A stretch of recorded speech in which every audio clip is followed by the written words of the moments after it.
il y a un mot qu'un biologiste aime bien dire, c'est que la fonction crée l'organisme. C'est-à-dire donc, ce n'est pas l'organisme qui va se dire tiens un jour je vais évoluer de telle ou telle façon. Non, c'est une fonction, il y a besoin de faire quelque chose, donc l'organisme va s'adapter. En biologie, en évolution, c'est ça. On a toujours été passé par des fonctions nécessaires, donc il a fallu que l'organisme s'adapte à cette fonction. Pour pouvoir manger, il y a besoin d'avoir des dents, ben, l'organisme a créé des dents. Voilà. Ah, c'est une façon de pouvoir concevoir l'évolution. Et non pas dire, ah tiens, d'un seul coup, il y a eu des dents qui sont mises à pousser, donc l'organisme a pu manger grâce à ces dents. Non, c'est la fonction qui crée l'organe. Voilà, c'est comme ça qu'un biologiste voit la chose, actuellement. Il y a une centaine d'années, c'était peut-être différent, mais pour l'instant, c'est comme ça. Alors, toi, c'était au niveau interaction entre organismes, peut-être aussi. Par rapport au poipoidrome, Ouais. oui, quand ces artistes ont imaginé le poipoidrome, c'est l'interrelation effectivement entre les gens, la participation, Voilà. le fait de. Mais là, si on réactive ça, Ben, je souhaitais réactiver ça, c'est pour élargir cette idée d'interaction avec le milieu. c'est pareil, parce que pour que deux organismes s'entendent, alors on va prendre par exemple un arbre et puis des champignons qui sont dans le sol. Eh ben, il a bien fallu qu'ils s'adaptent l'un à l'autre. Là, ils se sont adaptés depuis très longtemps, puisque les organismes qui ont pu sortir, les végétaux qui ont pu sortir de terre, s'installer sur la terre et sortir de l'eau, justement, ont pu le faire grâce aux champignons qui sont associés au niveau des racines pour que l'arbre puisse bénéficier de tout ce qu'il y a dans le sol pour pouvoir se nourrir, notamment des éléments minéraux. Donc ça s'appelle une symbiose. Et cette symbiose, elle a été créée donc il y a 300 millions d'années, voire plus, même 400 millions d'années. Donc c'est important. Il faut voir la nature comme étant justement des interactions entre organismes, positives ou négatives interactions, mais enfin, en général, quand c'est négatif, il y a aussi une adaptation. Les plantes ont réussi à s'adapter pour pouvoir être en lien avec d'autres organismes. Si elles ne s'adaptent pas, la lignée meurt. Voilà. Donc c'est dans ce sens-là que tu vois. C'est-à-dire, bon. Oui, tout à fait. Je vais te chercher un petit siège. Non, mais ça va, je suis bien debout. J'aime mieux moi être debout quand on cause. Si jamais, il est là. Parce qu'au moins je domine, tu comprends? Je vois celui qui n'écoute pas. Très bien. Alors je vais faire comme tout le monde, je vais me mettre en position d'écoute. Non, mais tu pourrais rester debout. Il manque la suite. Une petite baguette. Et du coup, une des questions qui... est-ce que peut-être... c'est compliqué que tu la reformules, là, non, peut-être une question. La question de l'hydrochorie, est-ce que ça relève de cette idée d'interaction, l'hydrochorie? C'est une adaptation. C'est une adaptation que les graines ont pu avoir pour pouvoir subsister et être transportées dans l'eau. Ça amène un autre problème. C'est-à-dire qu'un végétal, il ne peut pas se déplacer. Donc un végétal, pour se déplacer, il a bien fallu qu'il s'adapte. La seule façon de s'adapter, c'était de créer des graines qui lui permettent d'aller un peu plus loin, d'aller sur des endroits meilleurs.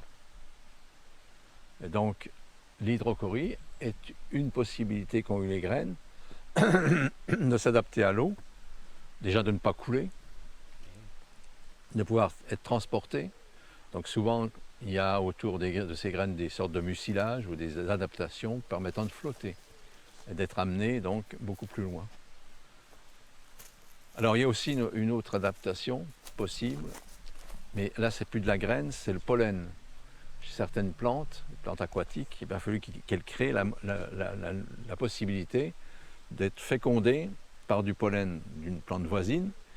Alors il y a bien le vent, mais malheureusement les grains de pollen ils vont tomber sur l'eau et ils peuvent écoulé, ben, il y a des adaptations de ce pollen pour que ce pollen puisse aller féconder une fleur d'une plante située à quelques distances de la première. Donc à la fois adaptation du pollen, mais aussi et surtout adaptation des graines et des fruits.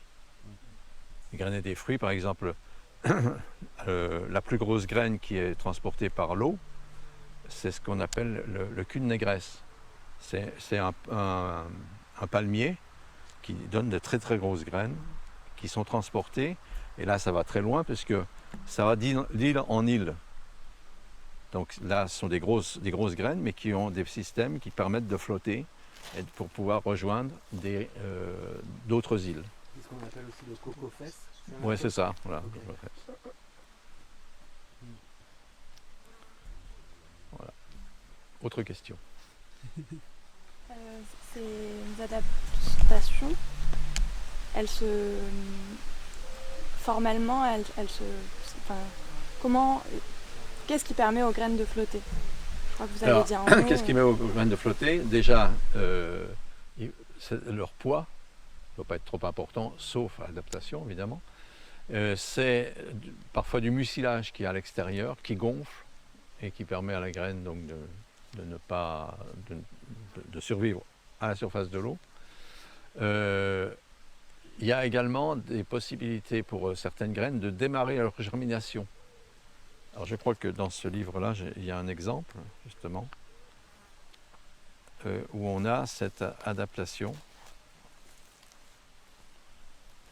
Voilà. Donc une graine qui est schématisée là et qui a germé, et en germant elle commence à flotter, donc elle se propage comme ça. Et elle peut s'accrocher du coup. Après elle peut s'accrocher là où elle va. Je vais vous passer le livre. Voilà. Et souvent c'est une question de mucilage, donc un produit qui gonfle à l'eau.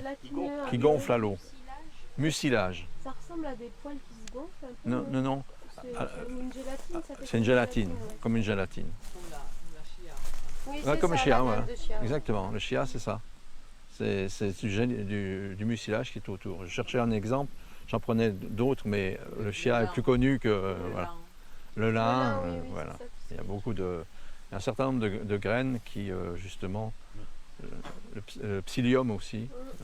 Psyllium, ça gonfle. Ça donne, hein? Le psyllium, c'est ça. Ouais.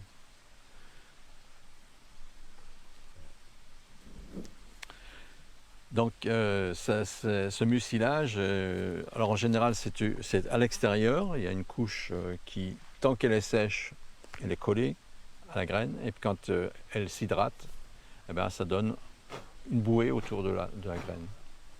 Et quelle distance elle parcourt comme ça? Alors, ça peut être très loin. Hein. Je vais donner le cas Et de le ce mucilage, palmier. La graine, elle reste. Ah ben, elle flotte. Hein. Elle flotte. Alors, elle flotte tant qu'elle n'est pas mangée par une bestiole, parce que ça peut être très, très facile, ça peut intéresser des animaux de les manger. Et puis elle flotte tant qu'elle n'a pas trouvé un lieu pour s'accrocher. Mais du coup, il faut imaginer la migration des plantes sur plusieurs générations. Oui, bien sûr. Bah, sur tout un couloir possible, ces plantes-là qui sont capables de migrer sur l'eau, c'est tout le couloir comment? Jusqu'aux océans. Après certaines, je vous ai cité le cas du palmier. Là oui, le palmier, lui, il peut passer d'un bord d'un continent à une île, etc. C'est pas le transport le plus fréquent hein, par l'eau, parce qu'il y a vraiment des adaptations. C'est l'air, non? C'est le vent pour certains, enfin le vent pour certains, et ce sont les oiseaux. Oui, c'est ça. Et il y a notamment des îles qui ont été complètement dévastées par, qui sont nées suite au volcanisme. Et on a pu suivre l'évolution de leur colonisation par les végétaux. et s'apercevoir que justement les oiseaux avaient un rôle énorme. Ah, ça disparaît de plus en plus les oiseaux là en ce moment. Voilà, alors les oiseaux migrateurs, les oiseaux qui colonisent des îles par exemple, là c'est phénoménal ce qu'ils ont pu transporter comme graines. Surtout que j'imagine quand ils, comment je veux dire, quand ils défèquent et qu'ils larguent Oui, ça permet les de... graines, ça les enrichit ouais, aussi. ouais. Enfin, ça donne Alors il y a deux façons Non, mais aussi, bon, il y a bah, deux façons de transporter les graines, soit extérieurement, soit intérieurement. Intérieurement en mangeant les graines et qui ne sont pas attaqués par les sucs gastriques et à ce moment-là qui peuvent redémarrer et germer au moment lorsqu'elles sont déféquées et enrichies avec, les fesses des oiseaux. Et puis la deuxième façon, c'est par le plumage. Ah oui. Le plumage ou bien les pattes. Et quand ils volent, c'est ça, le plumage, c'est-à-dire quand ils se... Ils ont des graines. Dans les plumes, ça s'accroche. Alors il y a des systèmes effectivement d'accrochage Oui, aussi. Quand on marche dans les Quand grandes voilà, maisons. vous marchez, Les chiens aussi. Les voilà, vous animaux, avez cette ils- plante jaune là, que vous voyez là, quand elle va donner des fruits, ça va être des petits fruits qui s'accrochent. Voilà, Mais du coup, ça concerne aussi les animaux qui marchent. ça concerne les animaux qui marchent. Et donc l'hydrochorie, en réalité, ça représente un peu de possibilités, mais c'est pas négligeable, puisque au niveau des voies fluviales, il peut y avoir des transports importants. C'est des graines qui potentiellement peuvent être transportées à la fois par l'eau et par autre chose. Comment les Les graines qui sont transportées par hydrochorie peuvent aussi être transportées par autre chose. Ah, Il y a un transport mixte. si elles sont mangées, oui. Si elles sont mangées, ça peut être transporté par les animaux. Ah, c'est sûr. Moins par notre peau, par le plumage ou par nos habits, parce qu'elles n'ont pas de système d'accrochage. Oui, donc ça tombe. Ça tombe, voilà. Donc c'est souvent une adaptation qui s'est faite et qui a permis donc de coloniser d'autres lieux. Et ça va favoriser le déplacement de certains insectes qui vivent sur ces plantes ou des choses comme ça. Ça accompagne Oui, la migration. bien sûr. Par exemple, les papillons qui sont inféodés à certaines plantes, eh ben, on va les retrouver ailleurs. Exactement. Ouais. Non, mais c'est intéressant. Ce qu'il y a que l'hydrochorie va dans un sens, le sens du courant. Hein? Sur un lac, c'est différent.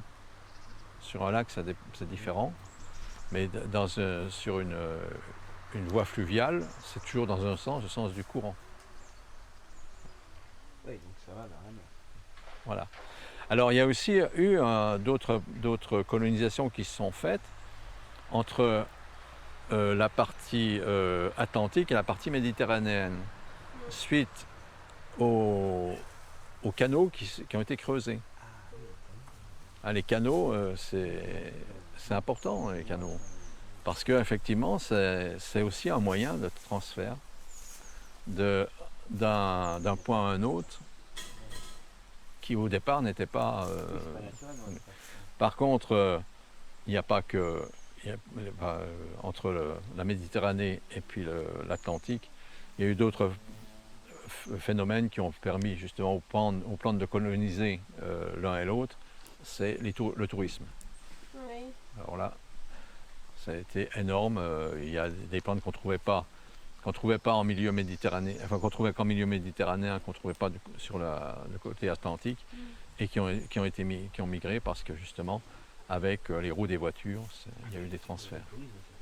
Voilà. Oui, mais même, je sais qu'il y a des migrations d'insectes ravageurs de la vigne qui se sont C'est déplacés ça. avec les camions. Voilà. Tout ça. Ouais. Ça suit les autoroutes. Ça suit... Il y a un gros travail en archéologie sur l'espèce humaine, essayer de savoir leur origine en suivant finalement les pollens et les espèces de plantes. Alors, c'est surtout sur les graines, parce que les pollens c'est un peu plus difficile. On peut retrouver, mais c'est surtout sur les graines. Quand on peut trouver des graines dans des pots dans des pots, ça permet de savoir ce qui était utilisé, de savoir. C'est comme ça qu'on a vu comment évoluer, par exemple, le blé, hein, la migration de ces graines, en fonction évidemment de l'activité humaine. Est-ce que ici, avec la végétation qui est autour de nous et cette source, est-ce qu'il y a des variétés de plantes qui vont être plus facilement essaimées que d'autres par cette eau-là, dans cet endroit-là? À cet endroit-là,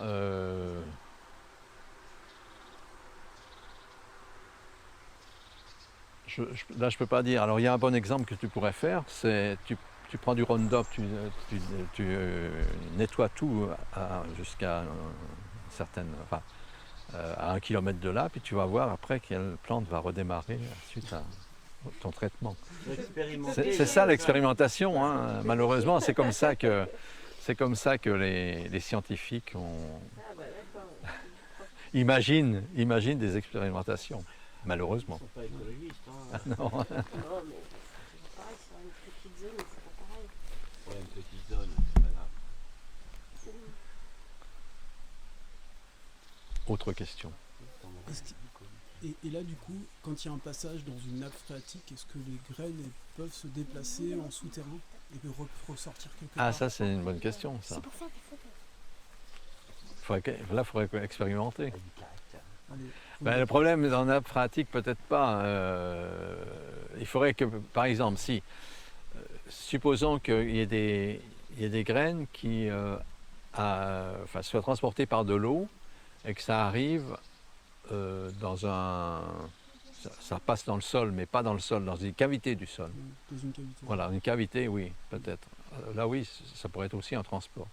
Mais c'est un peu plus rare, ça. Mais ça peut se concevoir. Hein. Alors, il y a aussi un phénomène important, c'est la durée de vie d'une graine. Oui, c'est ça. Alors, la durée de vie d'une graine, elle est variable en fonction des espèces. Ça peut être une année. Prenez un gland de chêne. Un gland de chêne, il germe. Dès l'instant où il est sur le sol, cet automne, il va germer. Et s'il ne germe pas, le gland, il faut qu'il soit conservé dans des bonnes conditions pour qu'il puisse germer après. Mais vous avez des graines qui vont durer, qui peuvent germer 10 ans après, 20 ans, 100 ans, Ah ouais. 1000 ans après, puisqu'on a trouvé des graines de magnolia. Oui, c'était des magnolias qui ont dans des pots et on les a fait germer. Et on s'est aperçu qu'ils étaient différents des magnolias actuels. Donc c'était sur une durée de 1000 ans, 1000 ans ou 1200 ans, je ne sais plus, il faudrait vérifier. Voilà. La fleur n'était plus tout à fait la fleur de magnolia telle qu'on la connaît. Donc c'est la temporalité. Je crois que c'est au Japon qu'ils ont fait ça. Il me semble que c'est au Japon. C'était conservé dans certaines conditions. Ben oui, elles ont été conservées. Ils ont essayé de les faire regermer. Et ça a marché. Mais on pourrait, alors avec ce qu'on retrouve, par exemple, pas des hommes préhistoriques, mais souvent les Romains ou les civilisations qui avaient déjà des conserves de graines, quand on en retrouve, les tester et voir si ça redémarre ou pas. Ah, donc ça devient un document. Ça devient un document, ça devient une référence après pour savoir effectivement est-ce que c'était la même graine, etc. Notamment alors avec les blés, c'est intéressant parce que vous savez que le blé tel qu'on l'a actuellement, c'est des mutations qu'il y a eu, enfin c'est des croisements qu'il y a eu. Et on arrive quand même à retrouver certains blés qui sont assez proches des blés qu'on trouve dans les... Oui, voilà, par exemple. Et donc ça permet de relancer des cultures telles qu'elles pouvaient être. C'est intéressant parce que ça dit aussi que les graines, elles évoluent avec nous. On est dans cette idée de milieu, Eh bien, on est dans une évolution réciproque. alors elles évoluent avec nous, mais nous on les fait évoluer. Beaucoup, ouais. Malheureusement, après, ça c'est la question de l'anthropisation. Voilà, on les fait évoluer de façon à ce qu'elles soient comme on voudrait. On en a besoin, ouais. voilà, en fonction de nos besoins. Ce que je veux Et- dire, c'est que c'est pas figé en fait. Ah non, non, non. C'est pour ça que j'ai échangé récemment avec une personne qui représente le réseau Semences Paysannes. Mhm. Eux, ils parlent jamais de variétés anciennes. Oui. Parce qu'ils disent que ça n'a pas de sens. Ah oui. Ils parlent de semences paysannes parce qu'ils disent voilà, que les plantes évoluent. Du fait qu'elles évoluent, elles ne sont pas dans un état figé. Mhm. Donc en fait, voilà, une variété ancienne, ça ne veut pas dire grand-chose. Non. Ça suggérerait que la variété a été figée en fait. Oui, surtout Bah, qu'elle va remuter dépend parce comment qu'elle ça dit dépend, qu'il y aura toujours c'est d'autres Exactement. blés qui ne sont pas du même type qui vont se croiser. La variété ancienne, on peut la concevoir en disant, bon, c'était des variétés un peu primitives qui ont servi après, par anthropisation, à nos variétés actuelles. Voilà, pour moi c'est ça, c'est-à-dire que, mais c'est pas des variétés, effectivement, comme on pourrait l'entendre, des vieilles variétés. Mais le primitif, il se déplace tout le temps suivant l'histoire. Bah, et voilà, et que ça continue à évoluer, de toute façon. Elles sont en devenir. Oui, oui. Oui. Bah, de toute façon, tout animal ou tout végétaux, tous les végétaux doivent s'adapter. Donc s'ils ne s'adaptent pas, ils meurent. Eh bien, c'est ça, voilà. Donc S'ils existent, c'est qu'ils sont voilà. adaptés. c'est pour ça que même au niveau des humains, les humains qui résistent le mieux, ce sont ceux qui évoluent. Ceux qui ne sont pas figés. Eh oui, mais c'est vrai. Non, Hein. mais je suis d'accord. On a besoin justement d'évoluer. C'est la vie, hein, je crois. C'est la vie, oui, oui. Être dans son cocon, c'est bien beau, mais jusqu'à un certain moment. On a dit que ça avait été limite dernièrement. Rester chez soi. Exactement. C'était bien beau de rester chez soi, Ouais. bloqué comme ça, mais ça a ses limites, oui, effectivement. Confinement, dis pas. Par exemple, oui. Connerie, Et vous arrivez à faire des modélisations un peu de l'évolution des... Ah, moi, j'ai pas été dans la mouvance modélisation. C'est venu après. Enfin, c'est venu. On a parlé l'autre jour avec Daniel, mon copain mathématicien, qui a fait une sortie à l'école d'été, avec l'école d'été. Et justement, la modélisation, c'est arrivé à partir des années 2000. Et moi, j'ai jamais trempé dans ce type de recherche. Mais autrement, oui, maintenant c'est ça. Hein. Maintenant, c'était que des modélisations. abstrait. Hein. C'est très abstrait. Alors c'est bien beau, effectivement, on modélise, on dit on aura peut-être, Oui. ou on aura certainement, mais avec des aléas. Hein. Bah, puis c'est la nature, hein. Puis si les Ah oui. plantes s'adaptent, elles vont peut-être Exactement. trouver des solutions auxquelles Autre. Ah on oui. n'avait pas envisagé, Autre. bien Ouais, sûr. ouais. Mais au-delà d'un certain degré d'abstraction, il n'y a plus le sensible. Il n'y a plus le sensible. C'est le problème de la physique. Oui, aussi, je pense hein. que c'est pour Ouais, ça ouais. que ça parle assez peu à la plupart des gens, la modélisation. La modélisation, non, ça parle pas aux gens. En Il y a fait, plus c'est de une forme, représentation qui est très maîtrisée. Bah, oui, qu'on essaye la plus maîtrisée possible. On y met des facteurs, C'est des facteurs. des facteurs, et puis oui, théoriquement, telle plante avec telle condition, elle devrait avoir telle hauteur, tel développement, etc. Est-ce qu'on peut reproduire l'aléatoire et la contingence C'est ça en fait la question. Avec un polypodrome, ça doit être possible. Je pense qu'il faut Voilà, faut des exactement. outils complètement Voilà, je- baroques C'est pour... peut-être la phrase du soir ça. C'est ça. Ouais. Je pense que c'est ça. Hein. Donc, voilà, c'est pas reproduire, mais intégrer dans les modélisations la contingence et le hasard. Mais ils doivent. Ils le font, hein, ils le font, font. oui. Ça, il faut quand même que ça- Mais, Et- mais ça, c'est vraiment un endroit qui résiste. En fait, le hasard. Ils le font. Hein. Ah non, mais justement, on est passé du hasard et à la nécessité à quelque chose d'autre. Voilà. Un calcul du hasard, si tu Un veux. calcul du hasard. Parce qu'avec toutes les probas, ils ont fait une science du hasard, finalement. Bien oui. Ben, évidemment.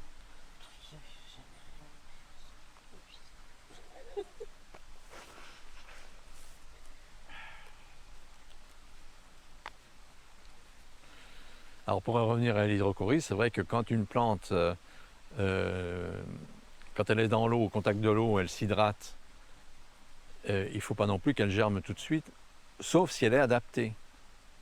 Ah oui. C'est le cas qui est là, je pourrais le faire passer. Donc, les graines, elles sont capables d'attendre. Oui, normalement, elles sont obligées, elles attendent. Ah oui, bien une sûr, graine ne bien germe pas sûr. tout de suite. Oui, non, mais bien sûr, je le vois Et- pour la terre. Et regardez sur un lot de graines. Vous avez mettez un lot de graines en terre, vous en avez certaines qui vont germer C'est une chenille. l'année là, Je la touche pas. et d'autres l'année suivante. C'est-à-dire qu'au niveau évolution, les plantes ont réussi cette prouesse de dire on ne va pas tout stocker, enfin tout le lot, on ne va pas le produire La réserve. une année, on en met une en réserve. Oh, Ah, c'est génial. Et alors, c'est fantastique. alors évidemment, ça veut dire si on met les graines toutes dans les mêmes conditions, elles vont toutes germer. Oui, évidemment. Mais dans un sol, vous en avez qui sont juste à la surface du Ouais, sol, donc elles ont pas la même température. d'autres qui sont plus en profondeur. Et bien celles qui sont en profondeur ne vont pas germer parce qu'elles n'auront pas la même hydratation pour démarrer la germination, ou bien elles ont besoin de chaleur ou de lumière. Lumière, oui. Ça, c'est- Donc il n'y a pas d'autodétermination de la terre. Voilà. Donc ça les permet, conditions c'est pourquoi vous avez toujours des plantes qui vont continuer à germer, parce que dans le sol, vous avez un stockage de graines important. Et toutes ces graines ne trouvent pas à l'année grand A les mêmes conditions pour pouvoir germer.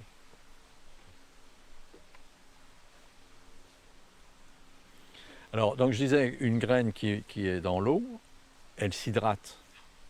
Alors, quand il y a du mucilage, c'est le mucilage qui prend tout. Donc, ça va. Et en général, sous le mucilage, vous avez une coque qui permet à l'eau de ne pas rentrer directement et de ne pas influencer l'embryon. Parce que dès l'instant où vous avez une germination, il faut que l'hydratation de l'embryon soit toujours identique. Autrement, si l'embryon n'est plus réhydraté, il meurt. Donc, une graine dans l'eau, si son embryon n'est pas hydraté, elle peut donc flotter, comme on l'a dit, et aller se propager très loin. Si, comme dans le cas qui a donné ici, donc c'est une plante de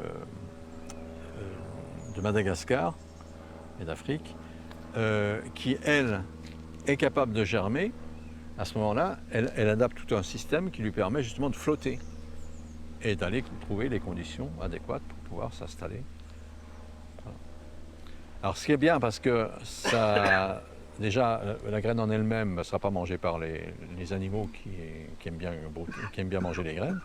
Par contre, cette jeune plantule, eh bien, elle sera toujours hydratée, elle va continuer son développement, c'est-à-dire les racines vont continuer à se développer, la plante va continuer à monter, et puis dès l'instant où elle aura trouvé un lieu elle se raccrochera à un lieu, eh ben, elle pourra continuer et s'installer. Après, elle colonise.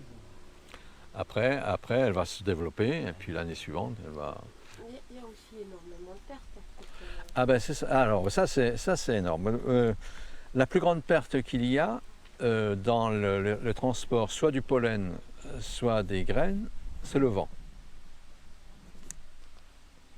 C'est énorme la quantité de pertes qu'il y a. À cause du vent. À cause de l'aléatoire. Ah oui. Par exemple, le pollen, c'est d'aller d'une plante, d'une fleur mâle à une fleur femelle. Donc il faut pouvoir y arriver dans l'aléatoire. Voilà, donc il y a énormément de grains de pollen qui sont produits. Et les pollinisateurs, du coup, Alors, ils réduisent l'aléatoire. Voilà, que les eux, pollinisateurs ils savent s'orienter réduisent. vers, Voilà. Oui, oui. D'accord. Dès l'instant où il y a des animaux pollinisateurs, là, à ce moment-là, c'est réduit. Ou alors, comme le palmier, les gens qui allaient faire la pollinisation des palmiers, les Égyptiens faisaient. Bon, alors, pour les graines, c'est pareil. Alors je donne toujours l'exemple du chêne. Vous prenez un bel arbre, un beau chêne qui a 50, 60, 80 ans, il va donner à peu près 1000 glands. Sur ces 1000 glands, la probabilité pour que vous en ayez un qui donne un chêne bien développé est inférieur à 1. C'est-à-dire que sur les 1000 glands, il pourrait y avoir un arbre qui soit issu de cette production de glands. Et il en fait tous les ans. Et il en fait tous les 2 ans. Ah, tous les 2 ans. Oui, tous les 2 ans, tous les 3 ans, vous avez une meilleure production.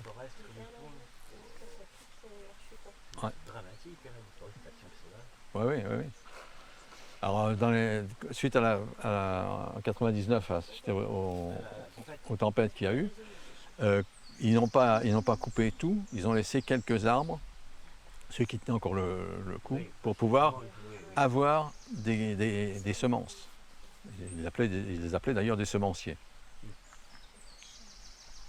Oui, voilà. Oui, et En après, clair, il y a un petit chêne.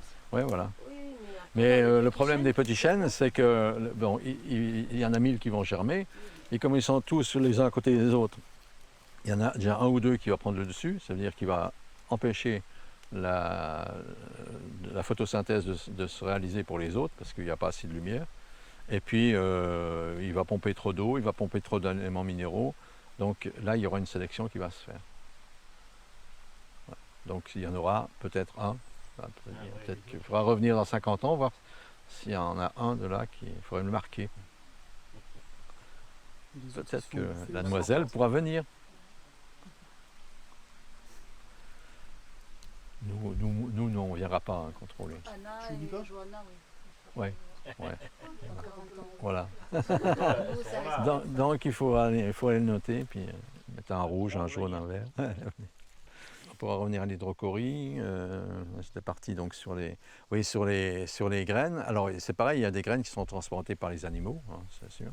Ça c'est pas mal. Le mieux, alors le transport par les animaux, on l'a dit tout à l'heure, soit par le plumage ou nos habits, et puis autrement c'est les animaux qui mangent et qui vont donc redonner des graines. Alors ces graines, elles germent ou elles ne germent pas. Le problème de la germination, c'est qu'on a dit qu'il y avait un laps de temps où elles étaient capables de germer, mais il y a un laps de temps aussi pendant lequel elles ne peuvent pas germer. Elles sont bloquées. Il leur faut des conditions adéquates pour vraiment germer. Alors ça peut être 1 an, 2 ans, 3 ans. Il y a certaines graines il leur faut quelques années. Ou alors souvent il y a un passage par le froid. Il y a besoin d'hiver, par exemple, pour qu'une graine germe. Alors l'homme l'a compris, ça, parce que souvent, il prend des graines, et il stocke des graines, et il fait un passage par le froid artificiel, qui permet donc à la graine de germer. On fait ça notamment pour les arbres... Des graines au pôle Nord, là, c'est ça. Comment? C'est pour ça qu'ils stockent des graines au pôle Nord, à la banque de graines. Oui, il y a des banques de graines, voilà, dans des conditions de froid. D'accord. Justement, ça permettra de voir aussi quelles sont celles qui vont être capables de regermer au bout de tant de temps. Mais j'ai entendu que c'était un peu similaire pour les pommes de terre. Oui. Que Terre-Neuve, tout ça, c'était des endroits où on stockait les pommes de terre, on faisait passer les pommes de terre pour l'hiver, pour les revendre, pour qu'elles germent Voilà. dans le monde. C'est quand même hallucinant. Bah, ils ont les moyens, mais aussi qu'on connaît. Oui, mais c'est vieux comme. Moi, je te parle de ça il y a longtemps, quoi. Ah ouais, Ouais. ils ont longtemps. Ouais, que c'était une spécialité là-bas, Ah d'accord. l'île du Prince-Édouard, Ouais. Terre-Neuve, tout ça. Oui. À cause de ça. On m'avait parlé J'ai de passé l'hiver mettre des graines au frigo pendant 2 semaines avant d'essayer de Voilà, faire c'est ça. germer. Ouais. Et ma mère avait boosté un peu. parce que Alors ce qu'il y a, c'est que pour une graine, il n'y a pas que il y a le froid, mais il y a l'humidité aussi. Il faut un froid sec ou un froid humide ou un froid à tant de pourcents. Voilà. Chaque graine d'ailleurs est répertoriée. Hein. Pour faire germer telle graine, il faut tant de temps à tel degré avec telle humidité. Ça dépend des conditions climatiques de Voilà. l'endroit où ils ont été Voilà. piochés. Mais pour une graine dans la nature, elle a besoin d'un passage. La plupart ont besoin d'un passage par le froid. De toute façon, dès l'instant où elles se sont installées dans des conditions climatiques où on les trouve, ça veut dire qu'effectivement, si elles sont là, c'est que s'il y a des gros hivers, ça veut dire qu'elles sont capables de passer les gros hivers. Les graines sont capables de passer les gros hivers. Elles sont adaptées. Et sur des graines californiennes, par exemple, des endroits où il y a des feux? Ah ben alors, les endroits où il y a des feux, là aussi, ce sont des graines adaptées. Parce que ce sont des graines adaptées au passage du feu. Au contraire, quand il y a des passages de feu, c'est certaines plantes qui vont s'auto-sélectionner parce que justement les conditions de feu leur ont permis déjà de se développer et puis ensuite aux graines de pouvoir germer. Alors quand on disait tout à l'heure que les graines passant dans des animaux ça peut être intéressant parce qu'effectivement les sucs digestifs, les sucs gastriques des animaux vont attaquer les pellicules extérieures des graines et favoriser justement leur hydratation dès l'instant où elles sont sorties du tube digestif. J'ai compris. Et puis comme c'est varié en fait, parce que chaque plante finit par développer sa stratégie. Oui. Eh En oui. tout cas, ça sélectionne naturellement une stratégie, une voie principale. Et pour en revenir à l'hydrochorie, donc une graine qui est transportée par l'eau, ben, il y a besoin, elle aussi, donc on disait tout à l'heure, il ne faut pas qu'elle s'hydrate tout de suite, il faut qu'elle s'hydrate qu'elle reste à peu près ça jusqu'à un certain point, jusqu'au moment où elle va pouvoir trouver les bonnes conditions, et à ce moment-là, elle va germer. Et voilà. Donc elle s'est fait une protection avec le mucilage. C'est le mucilage et la coque sous le mucilage. Et une coque, c'est ça qui a dit. Oui, Ouais, c'est une coque. c'est une coque. Dans la graine de l'Inde, ils ont une coque dure. ça. Oui, oui. Et alors, là où il y a des bassins qui sont une hydrographie très importante, et on retrouve des colonies de plantes particulières pour identifier Surtout ces le bassins bassin. par Oui. rapport à d'autres. Ben, des bassins, je pense alors il y a peut-être eu des travaux qui ont été faits, par exemple, sur de grands bassins, peut-être pas ici, mais au Brésil, par exemple, sur certains bassins, pour voir justement comment se répartissait Ça se la répartit végétation. dans un territoire. Ouais. Oui, oui. Intéressant. Alors, il n'y a pas que l'hydrochorie pour le transport des graines. L'eau sert aussi pour le transport des petites plantes, enfin des petits morceaux de plantes qui sont capables d'être transportés Par bouture, du coup. par bouture. Ah, les cultures. Et les Eh oui, boutures, il y a c'est plein de très manières important. de reproduire les plantes. Et on appelle ça aussi de l'hydrochorie par bouture. Le cory, c'est plus la graine. Ah, c'est la graine. Comment ça s'écrit d'ailleurs? C-H-O-R-I. C'est ça, comme les unicories. Je croyais que ça venait de comme chorégraphie. C'est pas la même étymologie. Ça danse pas pareil. Ça vient d'où alors C-H-O-R-I? Écoute, je sais pas exactement. Je vais regarder la racine. Parce que tu as la barochorie et tu as l'autochorie, tu vois. Et c'est quoi la barochorie?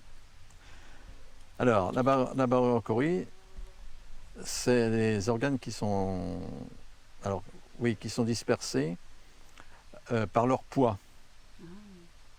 C'est-à-dire que le chêne, par exemple, ça tombe directement sur le sol. Tu n'as rien qui transporte. Ils se reproduisent quand même. Oui, ça tombe là aussi. Alors après, il y a d'autres transporteurs qui seront là, des animaux qui pourront s'intéresser, les pousser. Mais barochorie, ça tombe. Et puis donc, c'est sûrement le déplacement. Je pense que c'est des placements. l'hydrochorie, barochorie. Et alors, il y a Parce que la cora, Flora, c'est encore autre chose. Pour les autres, C-H-O-R-A. Ouais. Qu'est-ce que c'est la cora? la géochorie aussi, c'est les graines qui justement, tombent. oui. La Cora, c'est. Oui, moi ça me faisait penser à la chorale, enfin tu vois, au cœur. Ouais. Dans le, Ah, le dans, cœur, voilà. dans Le la- cœur, oui, c'est ça. le cœur. Voilà les L'Antiquité. Corrégis. Ah, les cocofesses. Ça me fait Ouais, penser à ça. cocofesses. Ouais. Ouais, je demandais comment ça Regardez s'appelait. effectivement. Ah, c'est les fesses. Ouais, Alors, c'était complètement. Autrement, donc oui, il y a aussi donc les boutures qui peuvent être transportées par l'eau. Ça, des ça, barres à ça, whisky, ça là, m'intéresse, c'est ça, ouais. C'est pas un whisky. Tu vois, en fait, ça peut se découper, ça peut devenir décoratif. Et géochorie, c'est quoi du coup? Géochorie, c'est dans le sol, c'est-à-dire que la graine elle tombe dans le sol, enfin, sur des sols meubles par exemple, elle tombe tout de suite Et ça permet donc tout de suite de la recouvrir. Il y a un système qui permet de la recouvrir.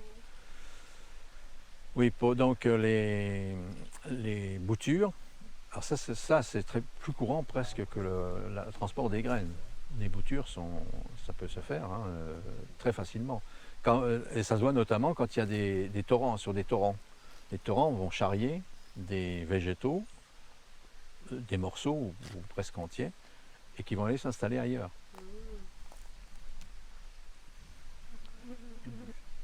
Tout bouge, oui.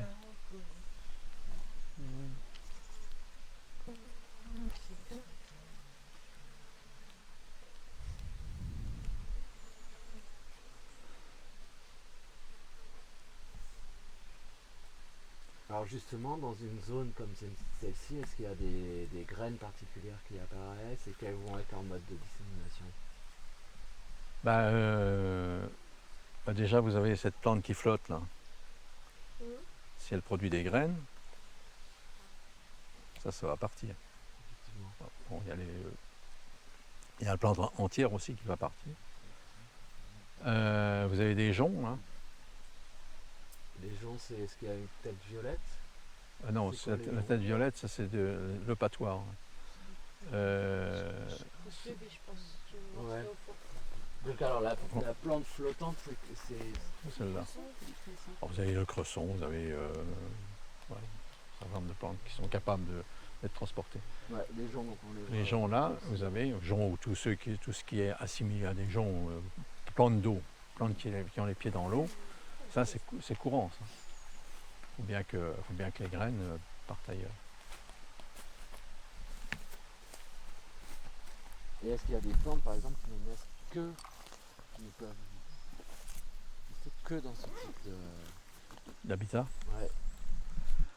Dès l'instant où il y a de l'eau, oui, vous avez toutes les plantes qu'on trouve au bord de l'eau, qui sont spécifiques, qui ont des milieux humides. Comment est-ce que le cresson, par exemple, il est arrivé à la source? Parce que ça remonte pas l'eau. Un oiseau qui est ça, passé c'est par un là. oiseau.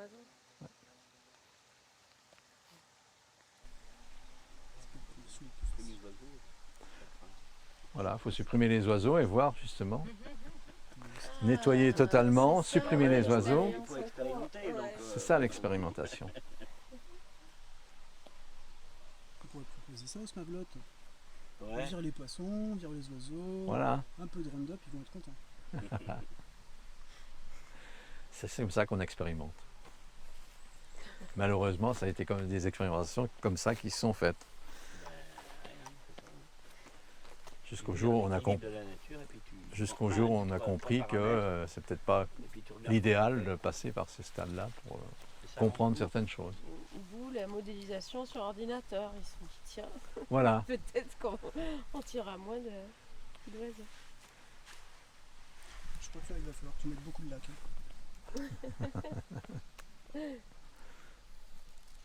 Bon, d'autres questions? Rappuie sur le petit carré où tu dessinais.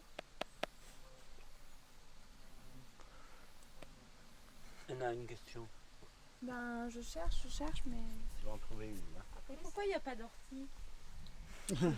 Les orties se développent dans des milieux anthropisés, hein, c'est-à-dire des milieux où il y a eu beaucoup d'azote qui ont été apportés. D'accord. Ça veut dire que c'est un milieu qui a été peu anthropisé. Peu anthropisés ici. C'est-à-dire même des animaux, ils apportent de l'azote ou... Oui, déjection, ça Oui, apporte de c'est l'azote, ça. mais quand on trouve beaucoup d'orties, ça veut dire qu'il y a eu des apports au cours de l'évolution humaine D'accord. d'éléments qui ont C'est la favorisé l'implantation d'azote, de lieux plus azotés qu'à côté, et donc le développement des orties. Donc en changeant la nature du sol, Ah oui, en changeant la nature du sol, on change les supprime conditions. orties. On change les conditions de végétaux. Oui, bien sûr, non mais je comprends. Moi, je donne deux exemples. On n'est pas en Dordogne ici, mais en Dordogne, j'avais pas tout compris quand je suis venu en Dordogne comment se passait la répartition des plantes. En réalité, le sol de Dordogne, comme ici, c'est un sol calcaire. Oui. Et puis, il y a eu des alluvions qui ont été amenées du Massif central, donc des galets acides qui sont venus sur ces zones calcaires. Donc on peut trouver en Dordogne deux types de sols, des sols calcaires et des sols acides. La différence, c'est les végétaux qu'on trouve dessus. Sol acide, ça se voit par le châtaignier, et également la fougère, une fougère qui est la fougère grand aigle, Beaucoup de châtaigniers, oui, en Dordogne. à certains endroits. Oui. Ouais. Alors que sur les sols calcaires, on n'en trouve pas. C'est ça. Et on trouve deux types de champignons en Dordogne. Sur sol acide, les bolets, et sur sol calcaire, plutôt la truffe et les bolets, mais aussi la truffe. Donc vous voyez, c'est deux. C'est paradoxal. Voilà. Et il suffit de peu de choses. Hein. Il suffit d'avoir des alluvions sur 50 cm et la physionomie est totalement différente. Ouais. Ça, c'est rien, ça. Donc c'est ça aussi qui va faire que certaines graines à un endroit vont se Voilà. développer plus Alors tard. certaines graines ont besoin d'avoir plutôt un sol acide ou plutôt un sol calcaire. D'ailleurs, un sol calcaire en général, c'est. Alors, sur les sols calcaires, on a une végétation qui est assez riche. Sur les sols acides, c'est beaucoup plus spécifique. Il faut qu'elle puisse s'adapter à ces conditions d'acidité. Mais sur un sol calcaire, si on est sur un sol très calcaire, c'est pareil. Un sol très calcaire, ça va supprimer un certain nombre de plantes. Donc là, les graines aussi sont soumises à ça. Oui, d'accord. Donc au fur et à mesure aussi qu'elles rencontrent des confluents, etc., elles ont plus ou moins de chances de s'installer. de s'installer. C'est étonnant. Enfin, c'est une vraie loterie, quoi. Ah oui. Même le loto, tu as plus de chances de gagner au loto finalement.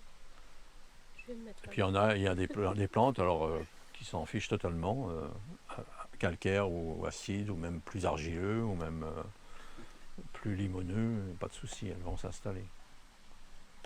Et là aussi, c'est une adaptation.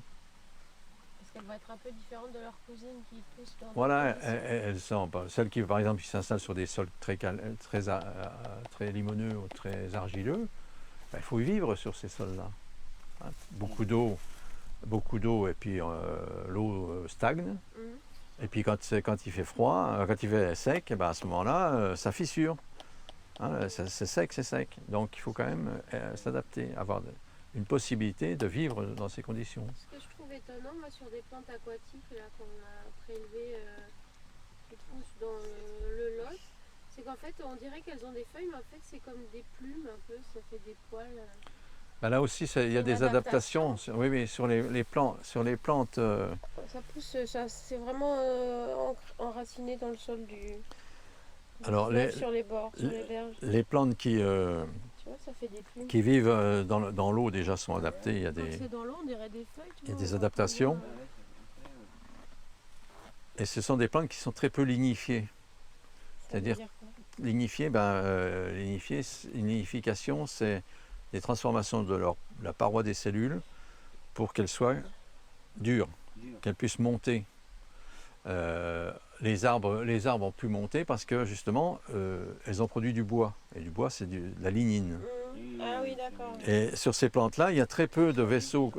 Les vaisseaux conducteurs de sève sont réduits, il y en a, mais il n'y a pas besoin, ça monte l'eau. De toute façon, comme elles sont hydratées sans arrêt, Porté par l'eau. Oui, elles oui. récupèrent de l'eau partout, Oui. pas uniquement des racines. Oui, c'est ce que je comprends, oui. D'accord. Ah oui, comme Mais ça. la photosynthèse, du coup, l'espace est réduit pour la photosynthèse. Quand elles sont assez proches de la surface, il n'y a pas de souci. Il y a beaucoup de lumière, hein, quand même. Il y a de la lumière, Oui, Puis après, tu te D'accord. rapproches de la surface, Oui, il y a oui, beaucoup de oui. lumière. c'est réduit. pas de souci là. Ça photosynthèse. Évidemment, Je sais pas, une plante qui est déjà à 50 cm de profondeur, c'est un peu différent. Oui, mais là, c'est vraiment en bordure, elles sont très vite à la lumière. Mais là, c'est voilà. Mais il n'y a presque pas d'eau. Mais c'est Et ça, énorme, ça c'est fait quand des même- graines, on en ça a vu beaucoup hein, quand même. Des Oui, ça plantations. fait des graines. Il y en a beaucoup. Donc ça veut dire Alors, que ça fleurit Quand pour les pour plantes fleurir, qui pour faire des graines. oui, pour fleurir, pour faire des graines. Mais souvent ces plantes qui sont proches en bordure d'eau, Elles se déplacent. elles n'ont pas besoin de fleurs. Ouais. C'est Ah par, ouais. par voie végétative qu'elles vont pouvoir se Ouais, elle se repasse développer. dessous, elle se. C'est ça aussi, Voilà. le marcottage. Oui, c'est ça. Oui. D'une part marcotage, autrement une partie qui part et Ouais. puis qui va s'installer ailleurs. Mhm. C'est la page 206 qui ne va pas vous intéresser sur l'hydrocorie. Hein? Elle part de quelque part. Faut bien pour qu'elle arriver quelque démarre quelque part, quoi, Eh parce oui. qu'après ça descend toujours. C'est là où il y a la remarque, voilà. Et c'est là qu'il parle d'hydrocorie. Non, c'est pas sur la zone. Et comment ça se fait que ce soit une annale de l'université d'Abidjan? Ah, ça c'est un vieux bouquin, vous ne le trouverez plus. part. Dans sa bibliothèque. C'était parce que le collègue qui a travaillé là-dessus, Mangenot, c'était pour vous donner une idée de la date de ces publications, mon patron est à la retraite déjà depuis un certain temps et c'était son frère. D'accord. Et ils avaient donc ils avaient créé dans les universités étrangères justement des possibilités d'éditer qu'on ne trouvait pas forcément en France. Ah, c'est pas un travail qui a été fait Mené sur à place. Abidjan? Non, lui, Mangenot, il était à Paris, il était au muséum. Il y avait plus de possibilités d'éditer en Oui, Abidjan. voilà, ils ont fait comme ça des éditions qui sont faites à l'extérieur. Et c'était vendu aussi. Ah bah c'était vendu en France, c'était vendu partout. Est-ce que c'était aussi est-ce que c'était aussi vendu à Abidjan? Oui. À Donc l'époque. à circuler. Je ne sais pas si maintenant vous le trouverez à Abidjan. Colonies, non, c'est pas les colonies. Bah, oui, C'était des colonies à l'époque. oui, bien sûr. Mais ok. Quel est ton souci? Il n'y a pas de souci, c'est des questions. Non, mais ce qui est génial, c'est que c'est édité là-bas et pas en France. Ça, c'est ce qui est génial. Bah, par des Français, donc c'est un peu. Par des chelou. Français, Enfin, voilà. C'est pas non plus génial, je sais pas. Ah, ben c'est génial. c'est un truc colon. C'est un truc de colon. Oui, parce qu'elles elles sont très post-coloniales. Oui, mais c'est super. Mais oui, effectivement. Oui, il y a eu aussi au Maroc, par exemple. Moi, Oui, au j'ai Maroc. travaillé au Maroc. Et j'ai des collègues qui avaient travaillé là-bas et qui ont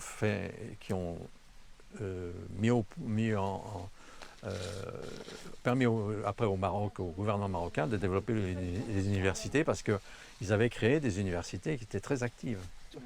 À Rabat, c'était très actif. Et il y avait notamment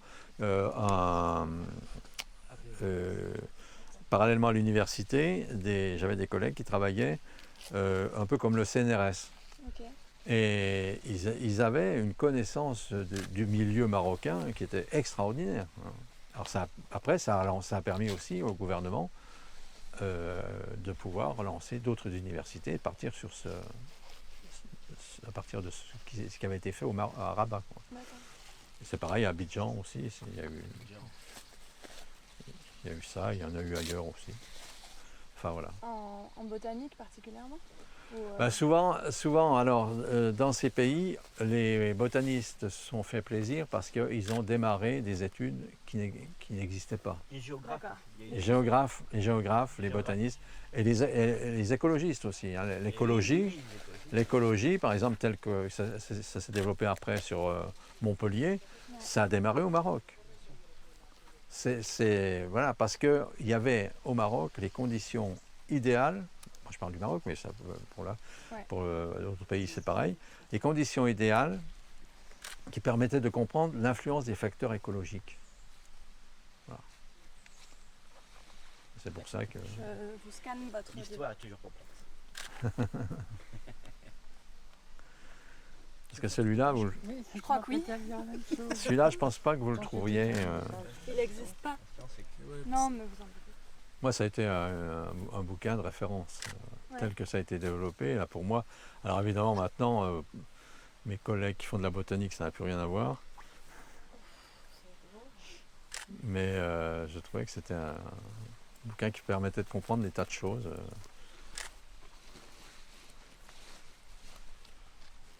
Sur l'observation in situ qui maintenant existe.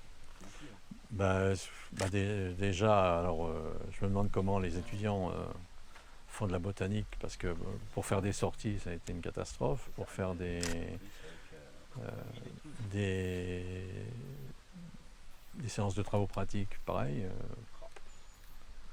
Ça aura des conséquences qu'on dit. Ah oui, là, il va y avoir des... Oui, on ne mesure pas. On ne mesure absolument pas. Mais ça, C'est Janine qui est partie chercher. Oui, mes lunettes. Changer de lunettes. Le mec, il fait 2 ans qu'ils n'arrivent pas à sortir. Et les élèves géographes, c'est pareil. Ouais. C'est le collège géographe, ils sont fous, quoi. C'est pas- On va pas aller chercher la loupe, on va manger là-bas. Alors déjà qu'avant, par exemple, au niveau botanique, ça se réduisait comme peau de chagrin, hein, les sorties botaniques. Oui, je sais, c'est pour ça que je dis ça, les centres d'observation, Voilà. c'est plus trop leur problème. D'ailleurs, ça embêtait un peu les étudiants, moi, quand j'étais encore en activité. On ne pouvait pas leur faire de botanique pure et dure tel qu'on l'imaginait. Alors donc, j'avais trouvé un moyen. C'est dans mes sorties botaniques, moi, je leur indiquais l'utilisation des plantes. Et avec ça, vous pouvez faire de l'apéritif. Ah oui, oui. Avec ça, vous pouvez faire Pour les de la amis, bière. et- Ah, mais ça vaut le coup. voilà, ça les motivait. Ouais. Alors là, ça vaut le coup. Ça marche toujours, hein, parce que la semaine dernière, c'était Là, ça génial. marche toujours, oui, ça marche toujours. Vous avez fait de la bière? aussi avec eux. On n'a pas fait de la bière, mais on a parlé des plantes comestibles. C'était super intéressant. On a fait du pesto. Ah, Piston. Du pesto, Ah, oui, c'est là on a où fait du on pesto. bon, Le pesto de ça. On a fait du pesto avec des plantes trouvées dans le jardin, enfin que moi j'avais dans le jardin. Donc de l'oxalis,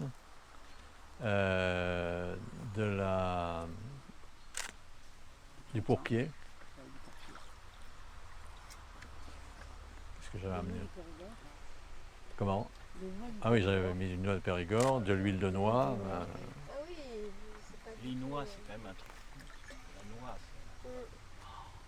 c'est Ah bon, oui. c'est bon. Ah oui. C'est extraordinaire pour faire plein de belle trucs. graine. Et vous savez ce que vous mangez quand vous mangez de la noix? Oui, mais quoi? La graine. Oui, mais quoi? Non, mais vous mangez pas la graine. L'embryon. Ah. Très bien, bravo. L'embryon. Parce qu'en fait, la coque, c'est ce que tu as désigné qui protège l'embryon. Voilà, Et ce qu'il y a autour, c'est ce qui est avec qui a du. le verre, c'est la broue de noix. C'est du mucilage, le verre autour. Non, c'est pas du mucilage dans ce cas-là. Le brou de noix, c'est la coque verte qui est autour, Oui, la coque verte, quand on ouvre. quand on ouvre, qui tache bien les doigts d'ailleurs. Ouais. C'est simplement, c'est une coque